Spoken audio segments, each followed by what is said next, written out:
নেতানিয়াহুর পর ট্রাম্পও দ্বিতীয় দফায় ইরানে আক্রমণের ঘোষণা দিলেন, যা রীতিমতো অবাক করে দিয়েছে গোটা বিশ্বকে। শুধু ঘোষণা নয়, ট্রাম্প স্পষ্ট করে বলেছেন এবার ইরানকে মুছে ফেলা হবে। ইসরায়েলের পর যুক্তরাষ্ট্রের এমন ঘোষণায় ধারণা করা হচ্ছে আবারও ইরানে বড় ধরনের হামলা আসন্ন।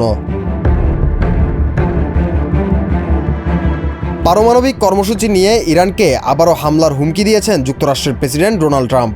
তিনি ইরানের পারমাণবিক সম্ভাবনাকে এত দ্রুত মুছে ফেলার হুমকি দিয়েছেন যে কেউ আঙুল তোলার আগে সেটা নিশ্চিহ্ন হয়ে যাবে। গতকাল সোমবার স্কটল্যান্ডে এক সংবাদ সম্মেলনে এই হুমকি দেন ট্রাম্প। সম্প্রতি তেহরান বলেছে তারা বেসামরিক উদ্দেশ্যে পারমাণবিক সমৃদ্ধকরণ কার্যক্রম চালিয়ে যাবে। ইরানের পারমাণবিক সমৃদ্ধকরণ কর্মসূচি নিয়ে এই বছর তেহরানের সঙ্গে ট্রাম্প প্রশাসনের আলোচনা চলছিল। জুনে ইরানে ইসরায়েলের হামলার পর ওই আলোচনা ভেস্তে যায়।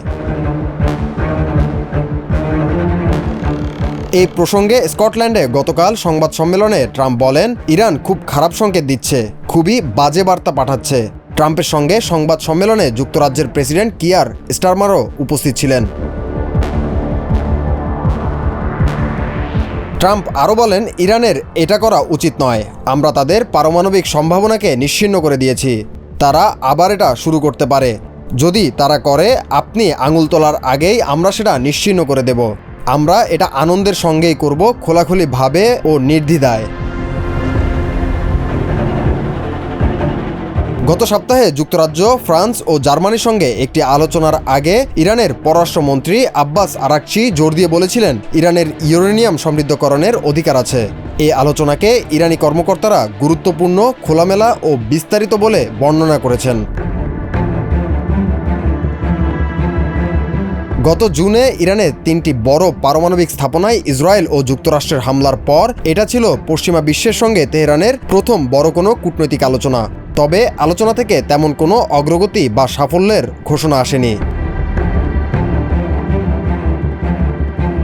ট্রাম্পের গতকালের বক্তব্যের পর আরাকচি বলেন, ইরান কখনোই হুমকি ও ভয়ভীতি দেখানো ভাষায় সাড়া দেবে না।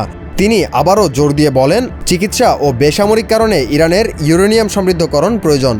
যদি ইরান আবারও হামলার শিকার হয়, তাহলে আরও দৃঢ়ভাবে তার প্রতিক্রিয়া জানাতে তেহরান দ্বিধা করবে না। গত সপ্তাহে আল জাজিরার সঙ্গে কথা বলার সময় ইরানের প্রেসিডেন্ট মাসুদ পেজিশকিয়ানও বলেছিলেন, ইরান তার পারমাণবিক কর্মসূচি ত্যাগ করবে না, তবে আলোচনার দরজা খোলা রাখবে। ইসরায়েলের সঙ্গে 12 দিনের সংঘাতের পর যে যুদ্ধবিরতি হয়েছে সেটি স্থায়ী হওয়া নিয়ে খুব বেশি আশাবাদী নন বলেও জানান তিনি। ইসরায়েলি কর্মকর্তারা ইরানে আবারও হামলা শুরুর ইঙ্গিত দিয়েছেন। এর মধ্যে দেশটির নেতৃত্বকে সরিয়ে দেওয়ার লক্ষ্যে হামলার পরিকল্পনাও রয়েছে।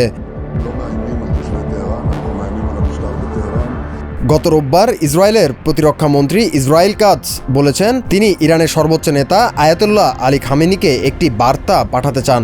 তার বরাত দিয়ে ইসরায়েলের একটি পত্রিকায় বলা হয়, আমি এখান থেকে স্বৈরশাসক খামেনিকে স্পষ্ট করে একটি বার্তা দিতে চাই, আপনি যদি ইসরায়েলকে হুমকি দেওয়া অব্যাহত রাখেন, আমাদের লম্বা হাত আরও শক্তিশালী হয়ে আবারও তেহরান অবধি পৌঁছে যাবে। এবার ব্যক্তিগতভাবে আপনার কাছেও পৌঁছে যাবে।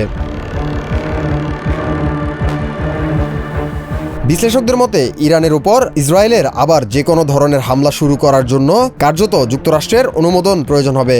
সর্বশেষ ট্রাম্পের মন্তব্যে অনেকেই বলছেন সেই অনুমতি পেতে এখন আর খুব বেশি কষ্ট করতে হবে না নেতানিয়াহুকে।